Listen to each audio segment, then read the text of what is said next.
All right, the eve of the flight to Washington, D.C. I believe the 49ers are probably almost already there. They took off today after practice. I think the buses left Levi Stadium at 2:25 p.m., so I'm sure the 49ers are not far from landing in D.C. I'll be heading there tomorrow. It's going to be sunny on Sunday, so it's not going to be a mud bowl again, but it's going to be chilly. It'll be crisp, right? 50 degrees is the high on Sunday. And the reason I bring this up to open this video, will the 49ers beat the Commanders, is because Washington has an atrocious pass defense. I'll even say this: Washington is down bad right now. They only have 4 wins this year.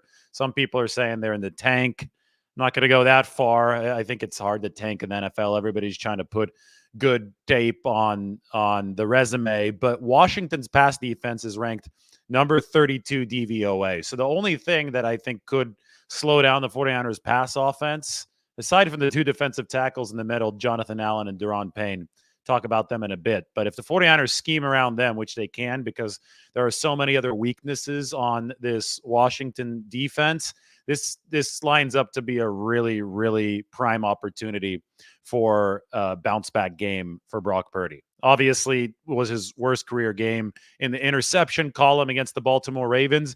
I did think that there is some argument as to whether or not that could be considered Purdy's worst career game, period, because the game against Cleveland, he wasn't nearly as explosive as he was in this game against Baltimore. It was some of the bad luck interceptions that wiped away some of the explosiveness and prevented the 49ers from delivering on the scoreboard. Needless to say, you're arguing semantics at that point. It obviously wasn't Brock Purdy's best performance, and he's looking for a bounce back.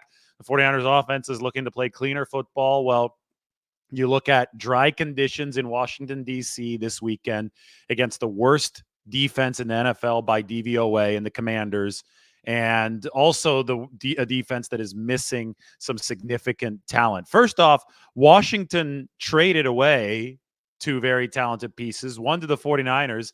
That was Chase Young, so he's going to be facing his former team.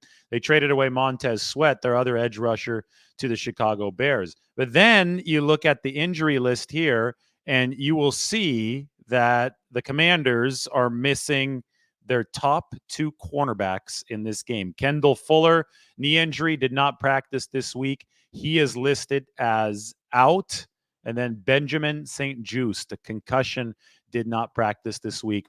He is also listed as out. Meanwhile, Percy Butler, the safety, was limited on Wednesday, but then did not practice on Thursday and Friday. Percy Butler has been listed as out. So Washington down bad. An already atrocious defense is missing 3 members of its secondary. And the 49ers are the top pass offense in the entire league. Even the Ravens defense, which might be the best in the league, could not stop 49ers explosive plays very consistently last week. The 49ers were still moving the ball 230 yards in the first half. It was the turnovers that the Ravens were able to generate, and they get credit for that, but it was the turnovers that slowed down the 49ers. Washington has shown no such sign of being able to slow down or stop an elite offense like the 49ers. So that's the difference in this matchup versus last week's. The 49ers, despite the fact that they have a day of less rest than Washington coming off the short week against Baltimore, despite that, the 49ers are favored by 13.5 points. Looking at the roster for Washington, the middle of the defense is where the 49ers definitely need to pay the closest attention, because Daron Payne and Jonathan Allen are 2 stalwarts there. They've been with the Commanders for a while, and they are excellent players. There's no way around it. The problem is they don't have the same supporting cast as they used to since Montez Sweat and Chase Young got traded away, and obviously now with Benjamin St-Juste, Kendall Fuller, and Percy Butler all out of the secondary. So Cameron Curl, he's an experienced safety. He's been with Washington also for a bit. He is the holdover starter in this football game. Other than that, it's a lot of names that aren't quite as proven for Washington against this 49ers offense. Now, other side of the football, that's where some of the real drama is. And to be honest, I don't think it really matters who starts for Washington against the 49ers. I think the 49ers should be able to beat either of these two guys. But Sam Howell had been the starting quarterback for Washington over the course of the first part of this season. Sam Howell went 6 of 22 last week in the loss to the New York Jets. And the Commanders were down big when he was benched. They brought in Jacoby Brissett, former New England Patriot, journeyman backup. Jacoby Brissett played well, 10 completions, 100 yards, and the Commanders lost 30-28. So Brissett was named the starting quarterback this week. They benched Sam Howell. All of a sudden today, Jacoby Brissett complained of hamstring tightness. He's now questionable for the game. So is it going to be Howell, who went 6 of 22 against the Jets, or Brissett, who was 10 of 13 against the Jets, and probably gives this Washington offense a higher floor? I don't know if he gives them a higher ceiling, but he gives them a higher floor. Again, doesn't really matter, right? The 49ers, they can't beat Jacoby Brissett, and they shouldn't be in the mix for the 1 seed. This is a game that the 49ers should win, no questions asked. I know the 49ers have their own set of injuries, but they don't matter. Like, this is a game that if you're the 49ers, you look at Washington, you see the last ranked defense in the league, you see these injuries, and I don't care how many injuries you have if you're the 49ers. If you're the leader for the NFC 1 seed, you need to go and take care of business on Sunday. Taking a look at the weapons on Washington's offense, Terry McLaurin, good player. Jahan Dotson out of Penn State. It's too bad that Jair Brown is not going to play for the 49ers against his old teammate Jahan Dotson out of Penn State, and Curtis Samuel. So you got 3 receivers a little bit on the shorter side for Washington who all have good change of direction, and then you could get into the depth with Jamison Crowder, Byron Pringle, and De'Ami Brown. I mean, there's potential explosiveness here if you don't tackle well. But again, this hasn't been a great Washington team for a reason, because they haven't leveraged the weapons they have on the outside. Sam Howell started better, got worse. He's been benched. And, whoever starts, if it's Howell or Jacoby Brissett for Washington, he's going to be working behind an offensive line dealing with 3 injuries. 2 players out for sure. That's Charles Leno, the left tackle, and Tyler Larson, the center. Andrew Wiley, the right tackle, used to play for the Kansas City Chiefs. He is questionable with an elbow injury in this game. I don't think that Washington is running the football nearly as effectively as they have in years past. Last year, when they came in on Christmas Eve to Levi Stadium, we talked about the 2-headed monster of Brian Robinson and Antonio Gibson, and the heft that those 2 guys were able to bring, the 220-pound kind of bell cow weight that Antonio Gibson brought. And it gave the 49ers a little bit of trouble last year, but this year it just hasn't been the same level of efficiency and success for Washington's run game. So that's the rundown of the Commanders. And the initial question was, will the 49ers beat the Commanders? And we could talk a little bit about the 49ers with Jair Brown out. This is going to be Logan Ryan's 49ers defensive debut. It's obviously going to be Sebastian Joseph Day's 49ers defensive debut. They've been really impressed with how explosive he has looked in practice over the course of this week. No Eric Armstead for the 49ers. Also no Jawan Jennings. So on the offensive side of the football, you may see Danny Gray make his 2023 debut. His practice window was open this week, and they can formally activate him before this game happens on Sunday. So that's going to be really interesting to see what exactly happens in that regard. This is the 49ers' first game on New Year's Eve since they played the Rams to close the 2017 season at the LA Coliseum. Remember, the Rams were resting their starters that year, and then the 49ers, they finished their 5-game win streak to close the season. The Sundays of that 2017 calendar year ended up falling on December 24th, Christmas Eve. That was the 49ers Jags game where Garoppolo and the offense made the statement against the number 1 Jags defense. And then they played the Los Angeles Rams on the 31st. Well, this time around, no Jags for the 49ers on Christmas Eve. It was Christmas Day, Monday Night Football instead. That was the Baltimore Ravens, but they go back to the weekend schedule to what was in 2017, December 31st, New Year's Eve, and the 49ers are going to be facing this weekend the Washington Commanders. It'll be Logan Ryan's 49ers defensive debut taking the place of Jair Brown, who's going to miss this game. Ryan, the 32-year-old veteran, formerly of the New England Patriots. He talked today in the locker room, and I think he's ready for the challenge. I think he was really excited to not come out of retirement, but come off of a cruise. He was waiting for the right opportunity. He wanted to go to a contender.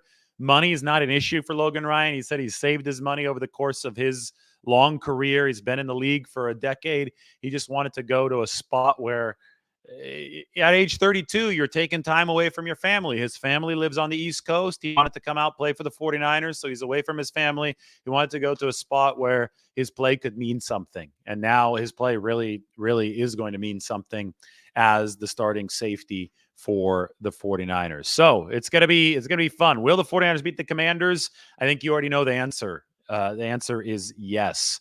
The 49ers will beat the Commanders. We're going to have the score prediction from Washington, D.C. tomorrow, but I had to give you guys the answer to the question, and that is yes, the 49ers will beat the Commanders. I am opening it up for a very, very quick Q&A. I know it's Friday night. I know it's raining in the Bay Area, so I know some of you may have some questions, but we're not going crazy with this because the peak season, it's right around the corner. So this week, I know I wanted to give people some more time with their families. You shouldn't be sitting on YouTube watching stuff about the 49ers, especially after, just kind of a throwaway game against the Ravens with what happened with those turnovers. But I'm ready for a couple of your questions, and then we will move on with our lives. Andy Chavez asks, is this the Danny Gray pop-off game? I'm not so sure, but there's a chance. There's always a chance. Steve thinks that Logan Ryan, or he hopes that Logan Ryan still has something in the tank. We will see. 49ers on their fourth option at safety now with Gibson on the other side, but you have George Odom, the backup. He's hurt. He's on IR with the biceps tear. And Talanoa Hufanga, the ACL. Jair Brown should be back next week, or at least Kyle Shanahan seems cautiously optimistic that he will be back next week. Post a few questions. Let's go.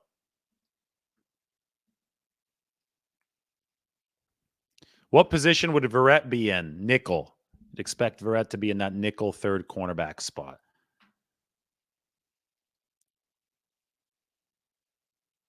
David is currently in the hospital with his wife about to give birth. Well, congratulations to David. And go hang out with your wife. That's I don't know. Maybe you're in the waiting room or something. Maybe you've got a few hours here, but that's great news. And thanks for tuning in. You will always remember this weekend.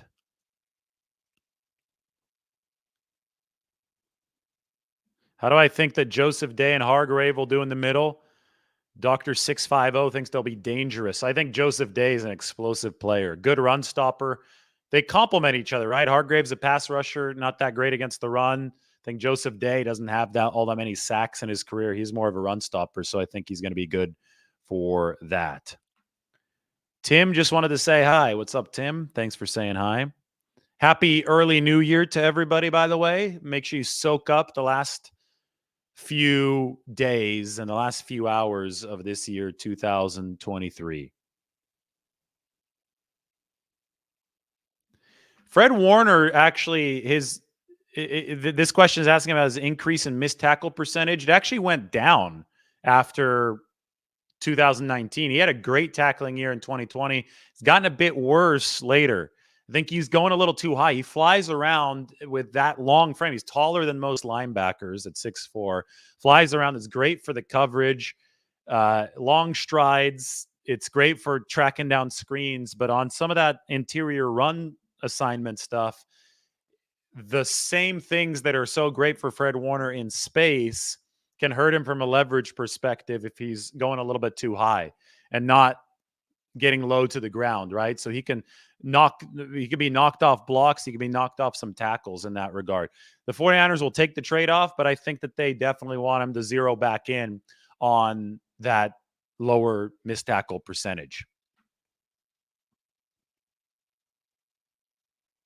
I don't think that Verrett's going to be starting yet. I think that he's working back into it. It was 4 to 8 snaps for Jason Verrett last week. He got 5.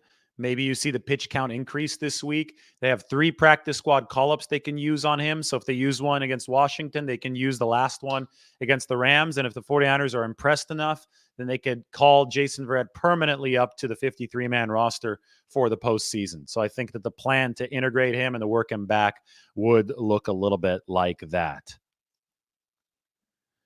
Steve says, I keep hearing other teams will copy the Ravens defense. Yeah, I don't think the other teams have the talent the Ravens have. Kyle Hamilton, George Kittle called Jadeveon Clowney an alien. True. Kyle Hamilton's also an alien. He's a 6'4" safety. He plays at every single position, essentially, on the football field. If you got a guy that versatile, you have a little bit more in terms of capability to guard the very adaptable and versatile 49ers offense. What the Ravens did is they defended spots. Brock Purdy is a great anticipatory thrower. He throws the spots. The Ravens defended the spots, not necessarily the man. Brock Purdy threw, he even with that, he threw for a lot of yards in that first half. They had 230 yards of total offense. It was the Ravens' precision defensively on those interception throws that made the difference in the football game.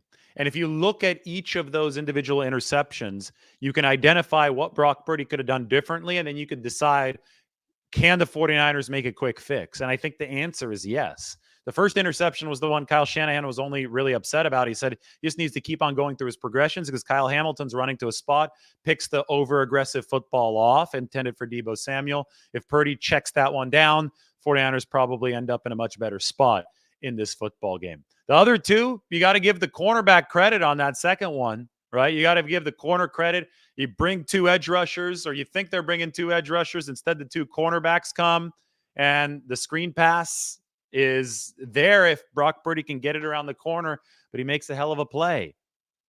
I don't think that just any other team has a corner that can make a play like that. Mike McDonald schemes it up really well for Baltimore too. So to be able to get into that throwing lane is a lot easier said than done. And that final pick, everybody, not the final one, the third one, everybody was covered.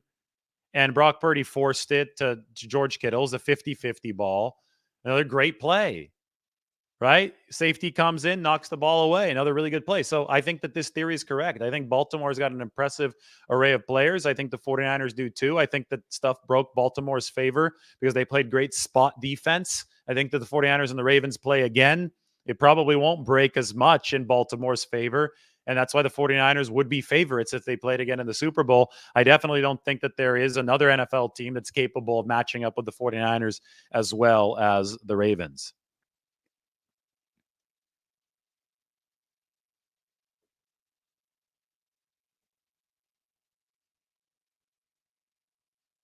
This is what I said. The Ravens game reminds me of the Eagles game in 1994. It's Kenny Hamilton. 40-8, the Eagles game in 94. The thing is, the Niners gave up in that Eagles game in 94 when they lost at Candlestick. They lost by 32 points. They lost by 14 against the Ravens, and they had a chance to cut it to 7 with all 3 timeouts with about 2 minutes left. So the Ravens were really, really relieved at the end of that game. So I drew the comparison to the 40-8 game because I think the 49ers were embarrassed. They turned it over 5 times. It got ugly. Their quarterback exited. They yanked Brock Purdy because he had the stinger. They yanked Steve Young to protect him in 94. Purdy didn't go, on a yelling tirade at Kyle Shanahan like Steve Young did at George Seifert. But still, it was a juggernaut of a team that lost by multiple possessions at home. That happened in 1994 to the 49ers, and they ended up winning the Super Bowl. It happened here in 2013 to the 49ers, and we'll see if they go on to win the Super Bowl. But they still are the favorites to win the Super Bowl. Brock Purdy can still win the MVP. It's such like a week-to-week thing, right? People are ridiculous. I always try to look at the big picture, see the full season of stats. That's what it should be. People all want to get on the Lamar Jackson bandwagon the week after he wins a game and Brock Purdy loses one. Well, now Lamar Jackson's got Miami. What if Miami beats him? Is everybody going to be talking about Tua? Fair enough if that's what your standard is, whoever wins the last game. But again, I think it's all going to be circular, especially if the Ravens lose to the Dolphins, and the Dolphins are really damn good. It'll all be circular in that you'll have every single MVP candidate this year, every single favorite, knocked down a peg when they reach that betting favorite status, from Prescott to Purdy to we'll see what happens with Lamar Jackson and the Ravens. And at the end of the day, if everybody gets knocked down a peg, you just got to look at the overall statistics, the overall impact. And I went into detail there last week. And we'll see where Purdy ends up. We'll also see where Christian McCaffrey ends up because he's been valuable as hell. It's just one of those things where we need to wait for everything to play out. And I think everything will work out once it does play out. All right, time for me to go. Just wanted to check in really quickly on this beautiful Friday evening before I head across the country to Washington, D.C. How about guess the food? That's right. That is a lobster roll with caviar on it in San Francisco. Went crazy for dinner. Went really crazy. It wasn't cheap, but it's really good. The place, this is what it's called. The place is called it's on Fillmore. It's called Little Shucker. Lobster roll with caviar. Get the cold lobster roll. You want the cold lobster, warm roll, and then obviously the caviar. It was gluttonous. Thanks for coming to the TED Talk. 49ers Commanders. Will the 49ers beat the Commanders? I think yes. That is my answer. We'll talk to you all very soon.